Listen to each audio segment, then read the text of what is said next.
សួស្តីអ្នកនរគ្នាអ្នកហេតុអីខ្ញុំអត់នៅក្នុង page មួយអ្នកនរគ្នាឬក៏ Facebook ឬក៏ TikTok ប្រសិនបើនៅក្នុង page ហ្នឹងឬក៏ Facebook ហ្នឹងឬក៏ TikTok ហ្នឹងពេលអ្នកនរគ្នាស្ដាប់ទៅអ្នកនរគ្នាមើលទៅឃើញទៅ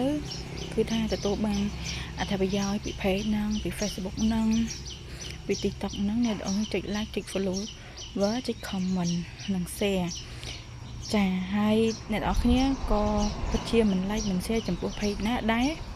អ្នកនរគ្នាមិនទទួលបានផលប្រយោជន៍ទេឧទាហរណ៍ថាផលប្រយោជន៍ហ្នឹងសំដៅអីផលប្រយោជន៍ហ្នឹងសំដៅទៅលើថាអ្នកនរគ្នាតាមដាន page ហ្នឹងគឺអ្នកនរទទួលបានចំណេះដឹងពី page ហ្នឹងអញ្ចឹងអ្នកនរគ្នាចាទទួលបានចំណេះដឹងដែល page ហ្នឹងគាត់ចែកម្លែក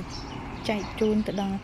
ទស្សនិកជនរបស់គាត់អញ្ចឹងអ្នកនរគ្នាអញ្ចឹងហើយគឺថាអ្នកតាមដានអ្នក share អ្នក follower ហ្នឹងគឺគាត់តែងតែតាមដាននិង follow page ហ្នឹងជានិច្ចអរគុណ